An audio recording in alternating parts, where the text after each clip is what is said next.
The concrete is cold beneath me, not the worn hardwood of our apartment or the polished floors of the clinic where I once worked 12-hour shifts. Cold like consequence, like something you've been moving toward your whole life without ever choosing it. I pull Hannah tighter against my chest with my right arm, my only arm. Her body radiates heat so intense it feels punishing. 104 degrees when I checked 3 hours ago, before my phone died, before the black Escalade circled the block for the third time, and I understood that stopping had become more dangerous than moving. Koreatown at 11 p.m. doesn't slow for emergencies. A woman in heels steps around us without breaking stride.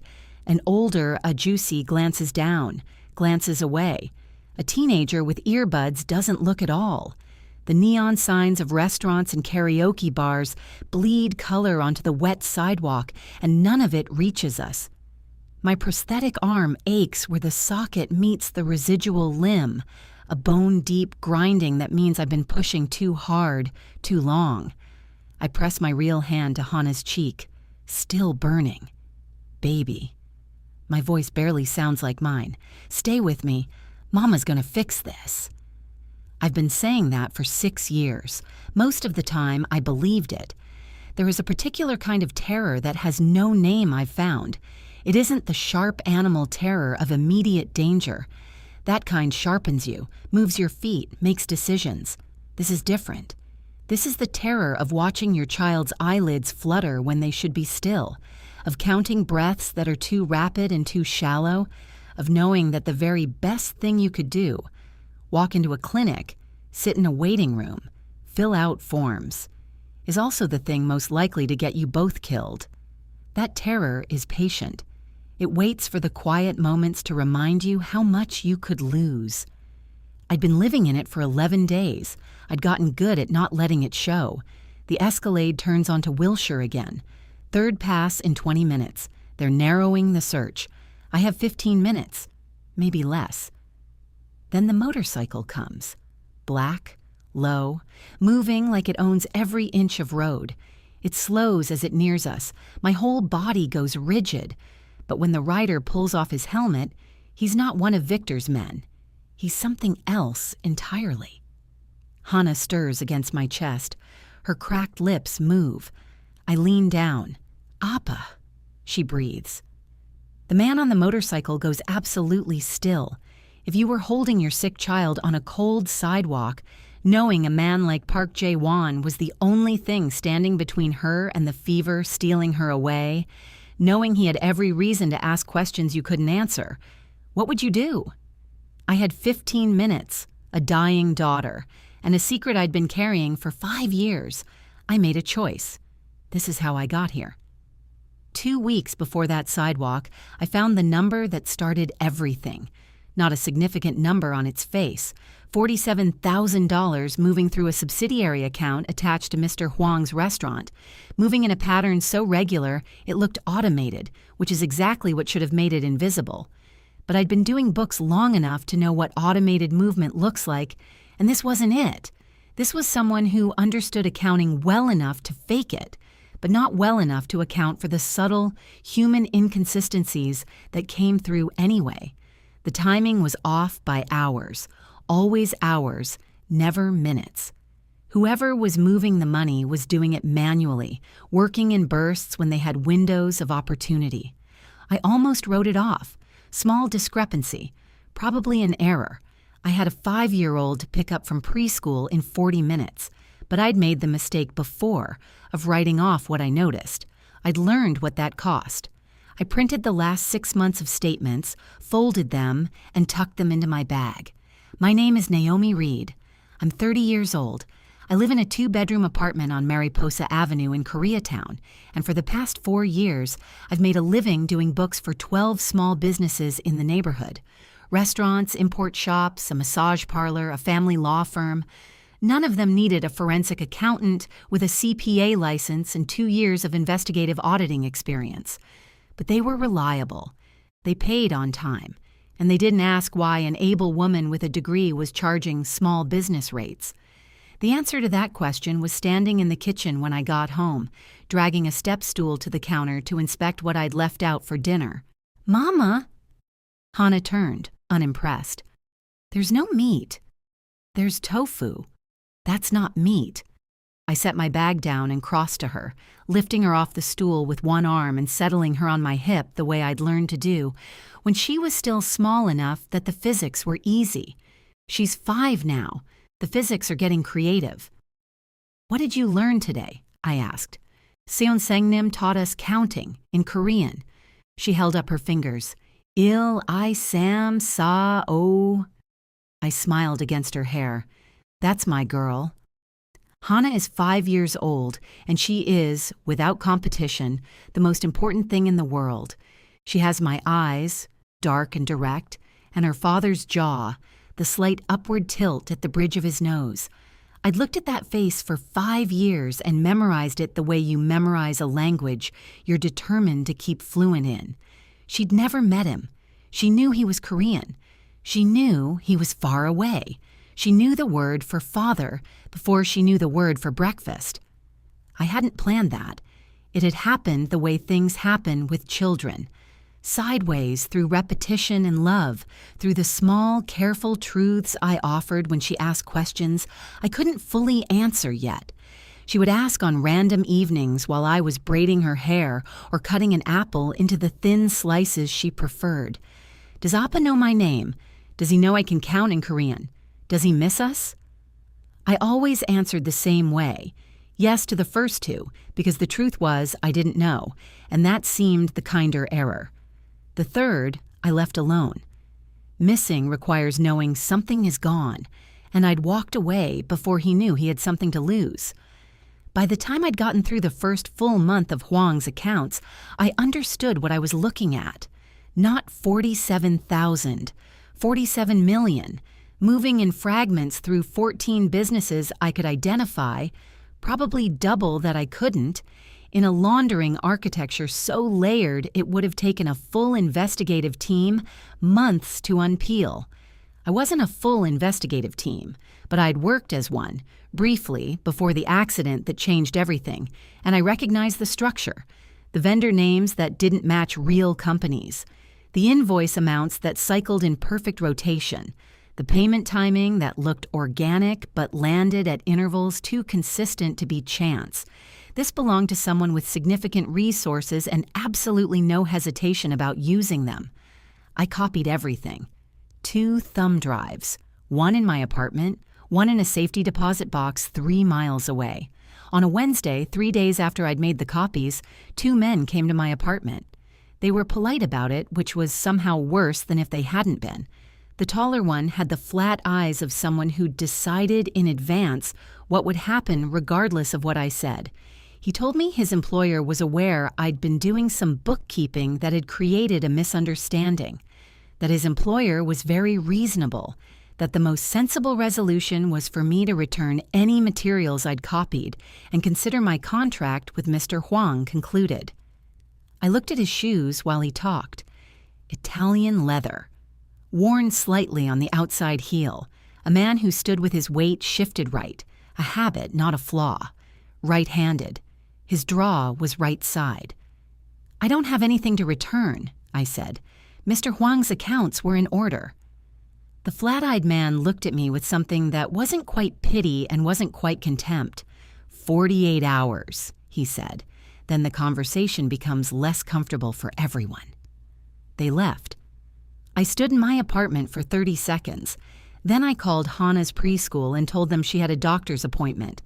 We'd been running for 11 days when the fever hit. I'd been careful. I knew how to disappear. I'd done it once before at 26 when I'd left a world that had started to show me its real face and realized staying would mean becoming complicit in it. I knew how to pay cash and move at odd hours and avoid patterns. I knew how to keep Hana calm with games and stories and the kind of focused quiet that children absorb from their parents without understanding why.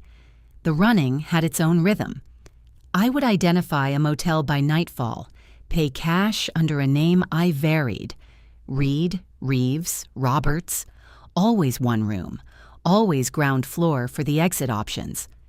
Hana and I had a game I called the Quiet Adventure, which was my invention for converting the disorientation of constant movement into something she could carry as novelty.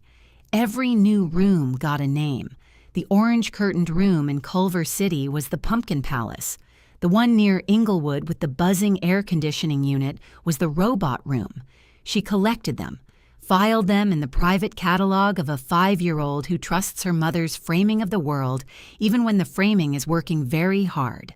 I had not told her we were running. I had not told her someone was looking for us. She knew we were on an adventure. That was true enough. What I couldn't keep from her was my exhaustion. Children feel that before they understand it. On the 7th night in the Pumpkin Palace, she'd pressed her small hand to my jaw and looked at me with those eyes that were so precisely mine and said, "Mama, are you scared?" "I'm never scared," I'd told her. "I just think very hard sometimes." She'd considered this. "Okay," she said. "I'll be quiet so you can think." She was quiet for the rest of the night, but I hadn't planned for a fever. It spiked fast, 99 at dinner, 101 by midnight. By the following evening, our 3rd motel in 4 days, it hit 104, and Hana stopped wanting to play and started wanting only to be held. The motel wasn't safe. I'd spotted the tail, a gray sedan, 2 occupants parked where a guest wouldn't park, and moved us out before they could move in. But moving meant no fixed address, and no fixed address meant no safe walk-in clinic, and my phone battery was at 8% and draining. I made it 3 blocks on foot before the phone died. I made it 2 more before I had to stop. We ended up on the sidewalk on Vermont Avenue, half a block from a Korean barbecue place spilling grilled meat smoke into the cold night air. Hana was barely conscious. My prosthetic arm, a body-powered hook, better for daily tasks, was torqued at an angle grinding against the liner, and I couldn't readjust without putting Hana down, and I wasn't putting Hana down. People walked past. I counted them because I count everything. 17 people in 12 minutes. 2 looked. 0 stopped. I pressed my face to Hana's hair, focused on her breathing, steady, shallow, too fast. "Mama's here," I told her.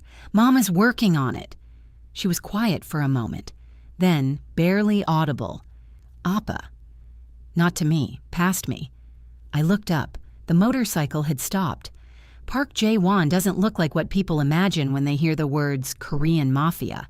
He looks like a man who was built for the boardroom and chose something harder. 40 years old. I'd find that out later. With the kind of face that authority lives in. Controlled, economical, accustomed to being looked at without being seen. He wore a black riding jacket over a dress shirt, no tie. A tattoo extended from his collar to his jaw, a tiger, traditional ink, moving like it was still alive. Hana had seen that tattoo before, not in person, in a photograph, the single photograph I'd kept, buried in a box under winter clothes because I hadn't known how to throw it away. A photo from 6 years ago when I was 24 and doing contract auditing and making the mistake of falling into something I didn't yet understand was going to cost me everything I thought I was safe having. She'd found it once. I'd told her, "That's your Appa." She'd asked if he was a tiger. I'd said something like that. She'd asked when she'd meet him. I'd said I didn't know. In the fever and the dark, she knew that tiger. He crouched in front of us on the sidewalk, not touching, just looking.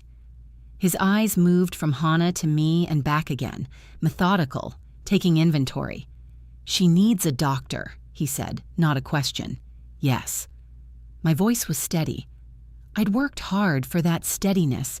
He looked at me, really looked, the kind of assessment most people don't bother with, and this man had clearly made into reflex, and his expression didn't change, but something behind his eyes did. "There are men looking for you," he said. I didn't ask how he knew. "Yes." "Can you stand?" I could. I did, with Hana held against me, and I watched him make a call in clipped Korean, 2 sentences, then pocket the phone. He glanced at the Escalade idling at the far corner. Something cold moved through his expression. He handed me his helmet. "Put this on, hold her against you." I can't ride one-handed. You won't have to. Already mounting the bike. Hold her, that's all. I looked at the Escalade, looked at my daughter, looked at a man I had very complicated reasons to trust and better reasons not to. I put on the helmet. I got on the motorcycle. We were moving before the Escalade's door opened. The building on 6th Street had a gate on the parking level, security in the lobby, and looked from the outside like every other upscale Koreatown high-rise. Inside, the 4th floor had been converted into something that wasn't quite offices and wasn't quite living space. A hybrid of both, efficient and controlled. Apex Security Solutions according to the lobby directory, private protection services. In the elevator, I stood beside Jaewon with Hana limp and burning against my shoulder and watched the floor numbers rise. He hadn't touched me, hadn't crowded the space, hadn't asked me a single question since the sidewalk. The restraint of that, the deliberate letting be of it, told me something about how he moved through the world. He was a man who understood that information offered voluntarily was more accurate than information extracted. He was willing to wait for the full picture. That quality, I recognized. I'd trained myself into it over years. Finding it in someone else, in this configuration, at this hour, was disorienting in a way I filed away to examine later. The private doctor arrived in 12 minutes, a Korean woman in her 60s, who examined Hana with the calm of someone who'd seen considerably worse, told me the fever was bacterial and treatable, and asked no questions about how we'd come to be here. I sat in the corner while the doctor worked and watched the 4 men who'd materialized when we arrived. I watched how they stood relative to each other, spacing, deference, where their eyes went when Jaewon moved. I watched who stood closest to him and who stood back. I watched who relaxed first when he nodded at them. Hierarchy always shows. You just have to look. The one closest to Jaewon was in his 40s. Lee Sung-ho, I'd learn. Sharp eyes, gray at the temples, the stillness of a man always calculating odds. He was the most dangerous person in the room who wasn't Jaewon. He looked at me, the way you look at a variable you haven't assigned a value to yet. The one near the door, never fully in the room, had a different quality. His attention moved too quickly. Most security professionals develop a specific surveillance pattern, steady, methodical, returning to fixed anchor points. This man's eyes moved like he was checking for something specific, like he was watching to see if something had changed that shouldn't have. I filed it away. His name was Choi Min-jun. He was the head of security. He'd been with the organization for 8 years. Hana's fever broke by morning. I sat at her bedside and watched her sleep. Real sleep, not the labored unconsciousness of the night before. When Jaewon appeared in the doorway, I didn't pretend I hadn't heard him coming. His footsteps have a specific quality. Deliberate, unhurried, like he's decided in advance that wherever he's going is exactly where he belongs. He leaned against the doorframe, looked at Hana. His face was difficult to read, and I'm very good at reading faces. Something moved in it that he wasn't accustomed to controlling. "She has my aunt's nose," he said. I didn't answer. "I want a test." His voice was level, not aggressive, just direct. "I know." He looked at me. "You knew it was possible." "Yes." "When you left." Not a question. I was all ready. I stopped, started again. I found out after I was gone. Silence. He weighed it with the same careful precision he'd used to weigh everything else since I'd appeared on his sidewalk with possibly his daughter, a thumb drive in my pocket, and half the information needed to unravel a criminal network operating in his territory without his knowledge. "Rest," he said. "We talk tomorrow." We talked in a conference room with 3 visible cameras and probably 2 I couldn't see. Jaewon sat across from me. Lee Sung-ho stood against the wall. Min-jun was absent, attending to security protocols, I was told. I laid out what I knew about Victor Crane's operation, the money flow, the businesses being used as pass-throughs, the $47 million I'd traced. I slid printed documentation across the table. Jae-won read for 4 minutes without speaking. Lee Sung-ho read over his shoulder, and his expression moved from neutral to something harder. "This is moving through Koreatown," Jae-won said, "through 6 businesses in your direct territory. Someone with knowledge of your organizational boundaries was selecting locations specifically to exploit gaps in your oversight." He looked up. "Gaps someone inside your operation would know," I said. The room was very quiet. "You've been here less than 24 hours, Sung-ho said. "I've had longer to look at the documents than you have." I kept my eyes on Jae-won. "I'm not accusing. I'm telling you what the pattern suggests. You should know." Jae-won held my gaze for a long moment. Then, "How did you see that?" "I count things. I notice when patterns break." I paused. "I've been doing it since I was 9. It gets sharper under stress." Something that wasn't quite a smile moved across his face. "Dangerously so," he said. Not a compliment exactly, but from him, in that room, it carried weight. The DNA result came back in 48 hours. In his world, things happened quickly when he decided they should. Jae-won held the paper for a long moment, then set it down with the same controlled care he brought to everything else. He didn't speak for a while. I sat across from him and let the silence exist, because there wasn't anything adequate to fill it. He looked at the paper once more, not reading it. He'd already read it.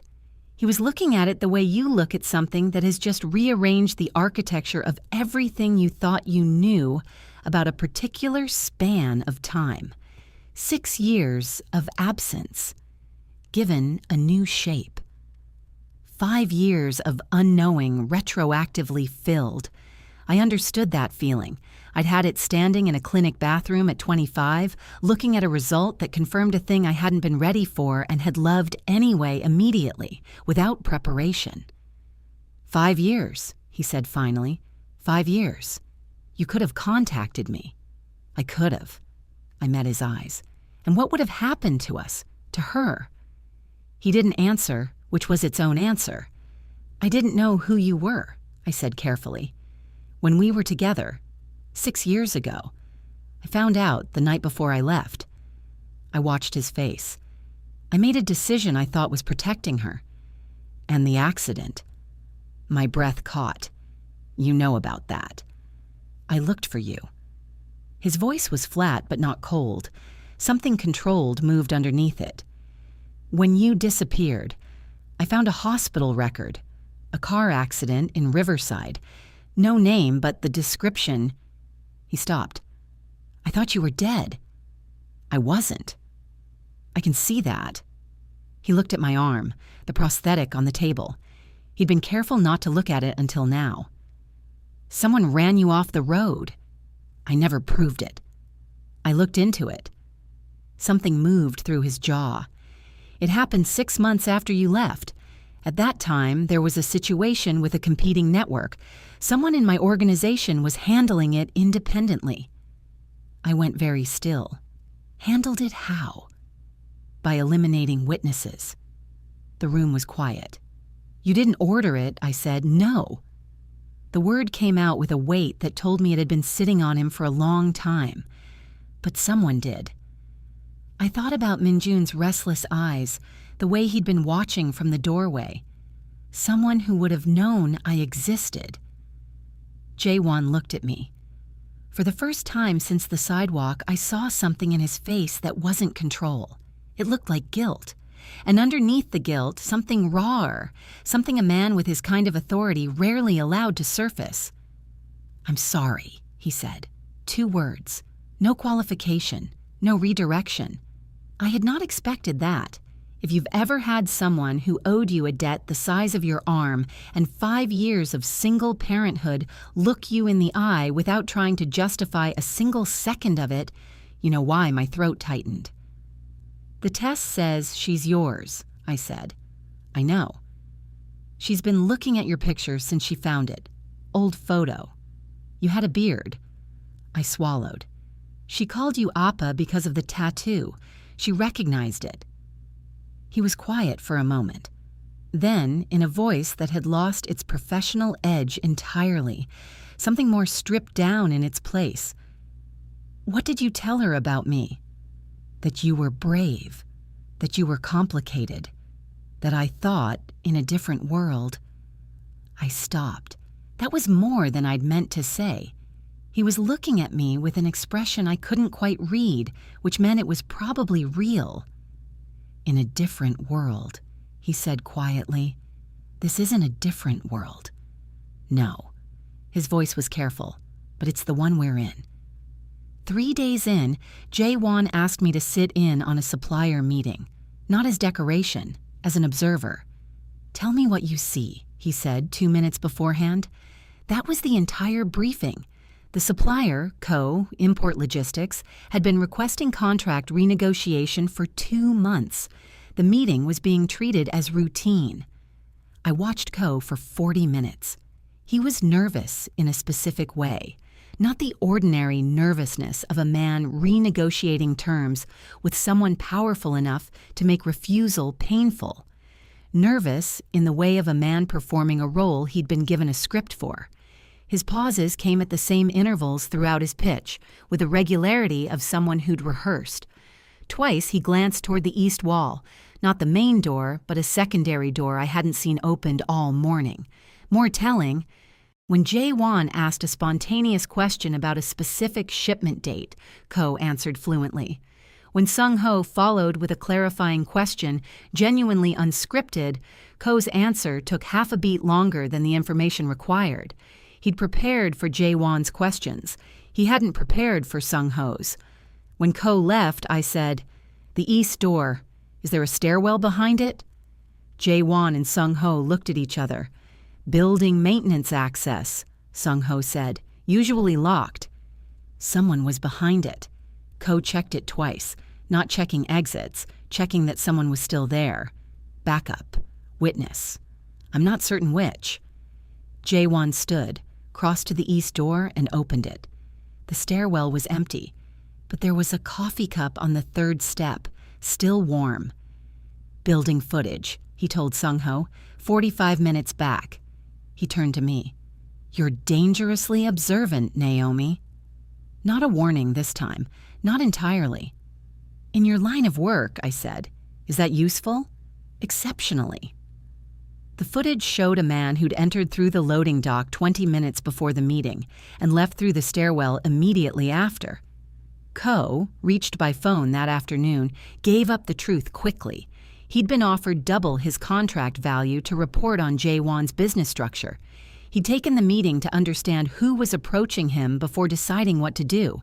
He decided to tell Jae-won directly, loyalty or self-preservation. With some people, those are the same thing. "The man Ko described works for Crane," I said after the call ended. "Yes." Jae-won looked at the wall for a moment. "They're here for you." "They're here for what I have, which is now in your hands." He turned. "You gave me copies." "You knew that." "I knew that." Something in his expression shifted, not softening exactly, but becoming less defended. "Most people in your position would have kept back leverage." "You have my daughter," I said simply. "You're the leverage I'm keeping." The silence between us held something it hadn't the day before. That evening, a younger lieutenant, Min-jun, 26, handsome in a way he clearly knew about, brought dinner to the room where I'd been working. He leaned against the doorframe with practiced ease and said my name like it was the beginning of something. I looked up, smiled, politely. Down the hall, through the glass wall of his office, Jae-won was on a call. He was looking toward my room. Min-jun followed my gaze. Something in his posture shifted, just slightly. He said a respectful goodnight and left. I looked back at my documents. I did not examine too carefully what I'd seen on Jae-won's face. Some information you sit with before you decide what to do with it. The second anomaly about Min-jun surfaced on the 4th day. General expense records had been brought to me as context for tracing Crane's network. Min-jun's departmental expenses were included in the stack. Most were unremarkable. But one entry stopped me. a dinner meeting at a restaurant on Western Avenue 3 weeks ago. I knew that restaurant.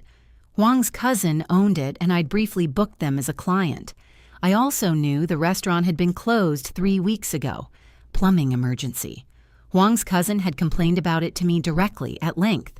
If Minjun had been at that restaurant 3 weeks ago, he'd been there to meet someone in a building that should have been empty, and he'd logged it as a routine dinner. I held the page, looked at the date again. 3 weeks ago was the same week Victor Crane's men first came to my apartment. I didn't tell Jae-won that night. I watched instead. The third piece came from the financial network itself. I'd been reconstructing the flow of Crane's money through the pass-through businesses, mapping transit accounts and timing patterns, and the names attached to authorization codes. Most codes were aliases, expected. But one set carried a signature I recognized, the same off-by-hours timing I'd seen in Huang's accounts, same manual working pattern, same human fingerprint inside the automation. And that authorization code had been used to access accounts within Apex Security Solutions' own administrative system. Not external, internal. I ran it 3 times. The third confirmed it. The code traced to a dormant user account accessed intermittently over the last 18 months from an internal terminal. Minjun was the only person in the organization with unrestricted access to that terminal. I had all 3 pieces. The restaurant anomaly, the behavioral pattern from the first night, the financial trace. Individually, each was suggestive. Together, they were a chain. I sat with it for a long time before I moved. There is a particular weight to knowing, not the sharp urgency of suspicion, which is light and provisional and asks questions. Knowing is heavier. Knowing means you understand what comes next, and you understand what the person sitting across from you doesn't yet understand about their own life, and you have to decide how to place that weight in someone else's hands without it crushing anything that doesn't need to be crushed. Jae-won had trusted Minjun for 8 years. Minjun had been in the room the night Hana's fever broke. He had stood in that doorway. I thought about what it costs a person like Jae-won to be wrong about someone for 8 years. That cost was real. It would be paid regardless. The question was only whether it would be paid with full knowledge or partial. And full knowledge was always kinder in the end, even when it didn't feel that way. I went to Jae-won's office at 11 p.m. and knocked. He was alone, reading, an old novel, worn at the spine. The fact that he didn't reach for the weapon at his hip when I appeared in the doorway told me something about how much the last 4 days had shifted things between us. "I need to show you something," I said. He set the book down. "Show me." I spread the documents across his desk, walked him through each piece without telling him what conclusion to reach. I told him what the evidence demonstrated and let him follow the chain. He followed it in 4 minutes, faster than I had. His face didn't change, not one movement, but his hands went very still on the desk, and I understood that stillness the way you understand certain silences, as the sound of something large and controlled deciding what form its force will take. 8 years, he said. "Yes." He looked at me. "And the accident?" "Yes." "You're certain?" "About Crane's connection to him?" "Yes." "About the accident specifically?" "I can tell you the authorization code accessed your personnel files around the time I was with you, 6 years ago. I can tell you a hit and run in Riverside fits a witness elimination pattern I've traced to this network. I cannot tell you with certainty the order came from him directly." "I can," Jae-won said, very quiet. "How?" "Because I asked him, 6 years ago, to handle the situation with Crane's people moving into my territory. I told him a witness, an auditor, had come too close." He stopped. "I told him to make sure she was safe." The room was absolutely quiet. "He interpreted that as an instruction to eliminate," Jae-won said. "I thought about a 26-year-old woman on a riverside highway surviving when she wasn't supposed to, about the arm she lost, about 5 years of raising a child one-handed, learning to lift and carry and hold with half of what she'd started with. "He told you I was dead," I said. "Yes. And you believed him because he was the person you trusted most." "Yes."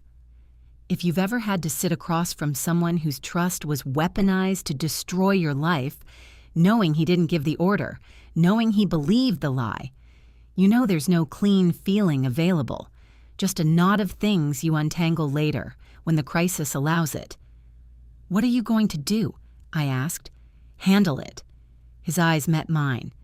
"Naomi, I'm sorry." "I know." And I did. Handle it carefully. We still need him not to warn Crane before we're ready. Something that was almost a smile moved across his face, not warm, but real. "3 moves ahead," he said, "at least." He woke Minjun at 2 a.m. I was present because I'd asked to be, and Jaewon had looked at me for a long moment and said, "All right."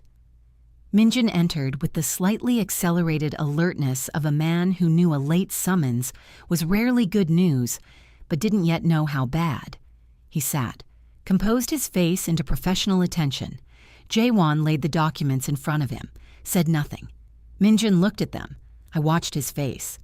The calculation was visible, not panic, not remorse. The rapid inventory of a trained strategist. How much do they know? What can I deny? Which angle holds?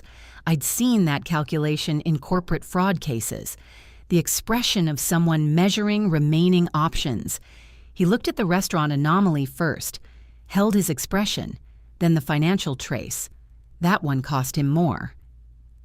I watched the micro-movement at the corner of his eye, the slight compression of his jaw. He understood those were the pieces that couldn't be argued around. A restaurant receipt you could explain. An authorization code trail through 18 months of your organization's own servers was something else. He didn't look at me for a long time. When he finally did, it was the look of a man inventorying a miscalculation. Not the woman across from him, but the miscalculation of underestimating what she would find. "Sajangnim," he began. "Don't." Jaewon's voice was very quiet. "Don't calculate. There's nothing to calculate." Minjun looked at me. Something in his face went almost contemptuous. "She's been here 5 days," he said. "And you—" "She's been tracking your trail for 2 weeks without knowing whose it was," Jaewon said. "She found in 4 days what you've been hiding for 18 months. Whatever you're going to say about her, say it carefully." Minjun said nothing. "The accident in Riverside," Jaewon said. 6 years ago." A pause. "That was a different situation." "She's sitting across from you." Minjun looked at me again, and I held his gaze because I'd been practicing holding gazes that made me want to look away, practicing it for 6 years, in every moment when looking away would have been easier. The contempt in his face shifted. Not into remorse. I don't think Minjun was built for remorse. Into something colder. The recognition of a man who had run a very long game and had been caught not by another strategist, not by surveillance or informants, but by a one-armed bookkeeper who counted things. There was something almost clarifying about his expression in that moment. He didn't respect the outcome. He respected the precision of it. "I was protecting the organization's interests," Minjun said finally. "She knew too much." "She was a bookkeeper who got unlucky," Jaewon said, "and she is the mother of my daughter." The room went quiet in a different way. Minjun's composure cracked. Just a fraction. Just enough. "Gaja," Jaewon said to Seung-ho, who had been standing against the wall with the stillness of a man who'd already made his decision. Seung-ho moved. Minjun didn't resist. I think he'd already understood that in this room, resistance was no longer a variable. Crane's men came at 4 a.m., not the Escalade. 3 vehicles this time, coordinated entry at the parking structure and the rear stairwell simultaneously. They knew the building layout. They'd been given it by someone who no longer had the ability to give anything. I was awake. I heard the parking structure breach, a distant specific sound wrong for the hour, and was at the door before the internal alert triggered. Sung-ho was already in the hallway. "Stay. Where's Hana?" "Second room. Kang is with her." "Crane has the building layout." I kept my voice low. "Not just operational data, structural, which means they know the safe rooms," Sung-ho said. "Second room isn't safe." He was already moving. I followed because the alternative was standing in a hallway waiting for events to find me, and I have never been able to make myself do that. We reached Hana. She was awake, pressed against the far wall with the focused calm of a child who had learned from watching her mother that scared and safe were not incompatible. Kang, young, recently promoted, had positioned himself between the door and Hana with the right instincts but insufficient knowledge of which wall offered structural cover. "Move her to the east corner," I told him, "away from the window and the door. The load-bearing wall is east, better deflection." He looked at Sung-ho, who nodded. We moved her. Hana looked up at me from the corner. She had the expression she used when she was deciding whether to trust the situation or trust me. And then she chose me, the way she always chose me, and her face went still, watchful and still. "Are we doing the quiet adventure?" she whispered. "Yes, baby," I said, "the fastest one yet." Jae-won appeared 60 seconds later. Jacket, no tie, weapon in his right hand, the expression of a man who had navigated worse and intended to navigate this. He looked at Hana in the east corner, looked at me. "Crane's people have partial building specs," I said.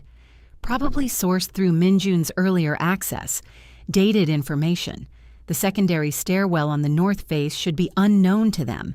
It was added in the renovation 2 years ago, not on original permits." Jae-won looked at Sung-ho. "She's right," Sung-ho said. "Not in the original files. That's the exit." Jae-won crossed to Hana.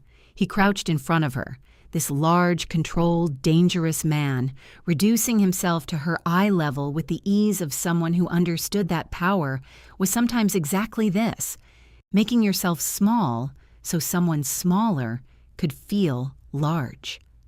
"Hanaya, can you be very quiet and very fast?"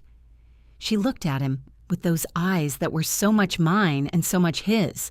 She reached out, small fingers, and touched the tiger tattoo at his jaw, same as she'd touched it in the photograph for 2 years, in the privacy of her own imagination. "Yes," she said. He stood, looked at me. "Ready?" I thought about Victor Crane, about the $47 million, about the authorization codes and the pattern and the thumb drive still on my person. "Almost," I said. "Secure transmission capability. External, not dependent on this building's network?" "Yes." "Then I need 3 minutes and a laptop." His expression moved.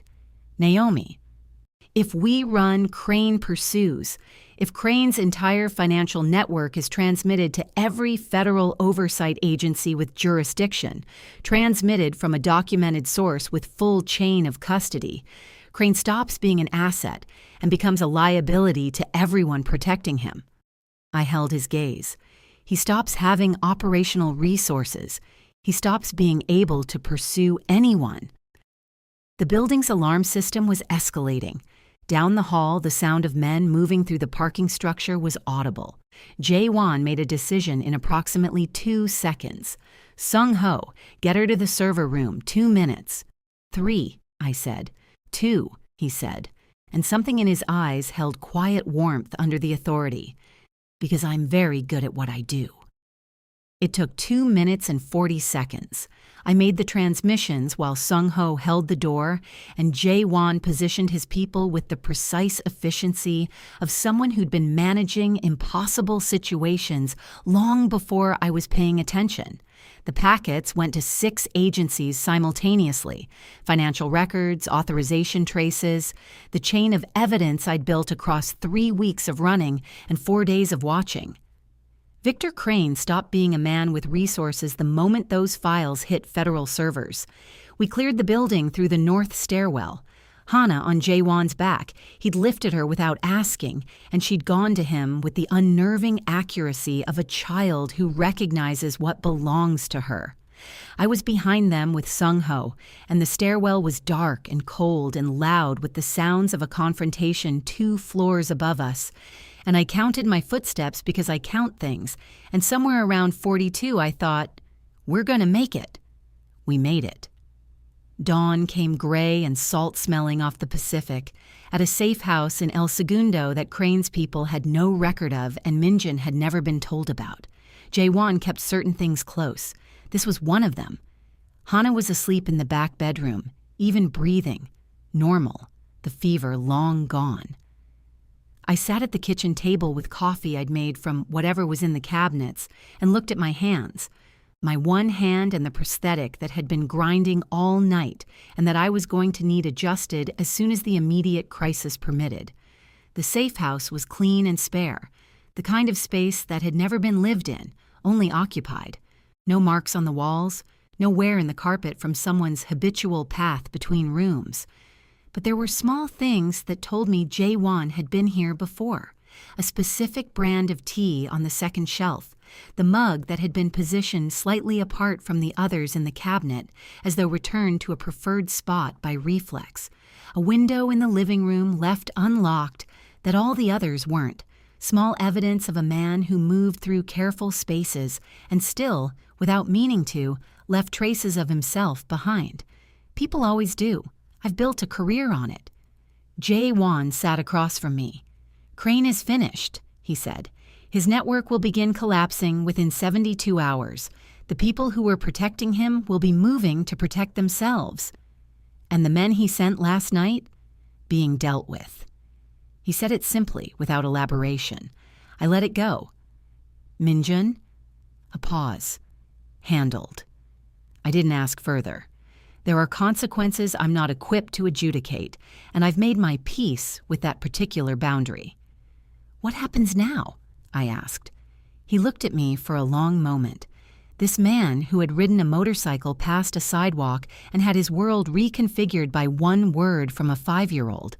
This man who had said, "I'm sorry" without conditions and meant it.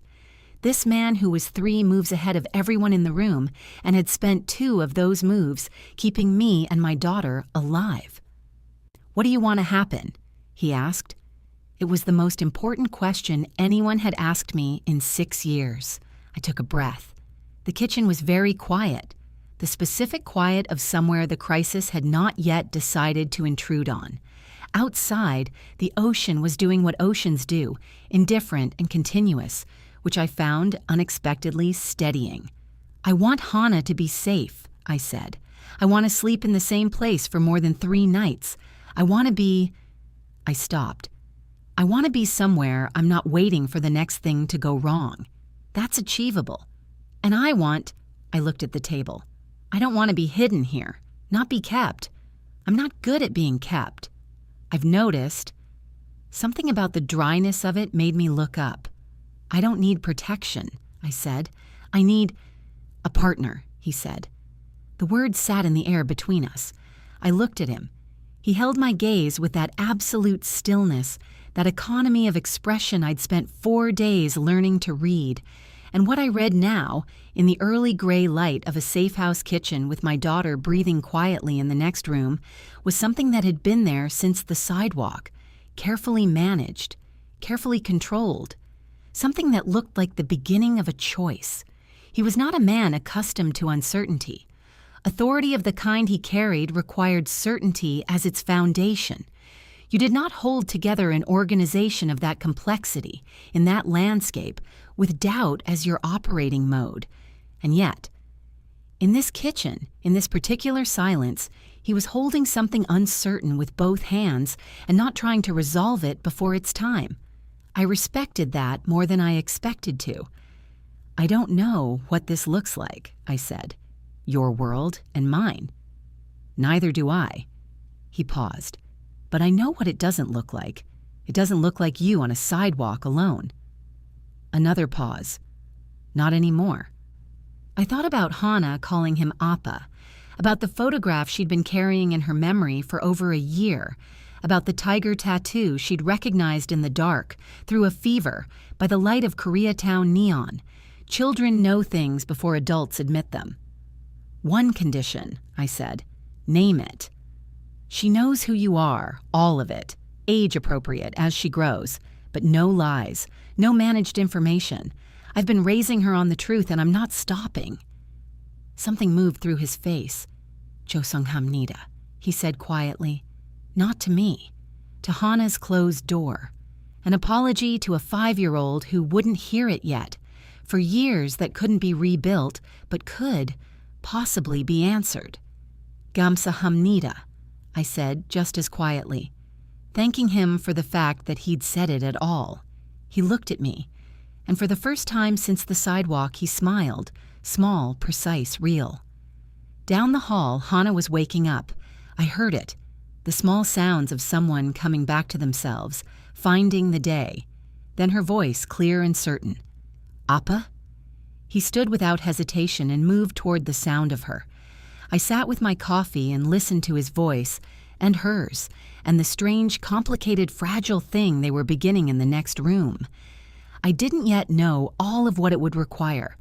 I didn't know what Victor Crane's collapse would uncover next, what other variables had been set in motion, what this world looked like when you walked into it standing up instead of running. I didn't know if trust was something that could grow here, in this particular configuration of damage and possibility, but I knew Hana's fever was gone. I knew the men hunting us were either in custody or running. I knew I had both thumb drives, a documented chain of evidence, and a clear understanding of what I'd built and what I was building. I knew that Park Jae-won had ridden past a sidewalk when he could have kept going, had crouched next to a one-armed black woman and her unconscious child without flinching at either, had said, "I'm sorry," and meant it, had put my daughter on his back in a dark stairwell, had learned in 48 hours how she liked her rice, not too soft, a little separate, and made sure it was right without being asked. The last one mattered more than the others, maybe. Anyone can be heroic in a crisis. The texture of a person shows up in the ordinary things. I'm not sentimental, but I'm observant.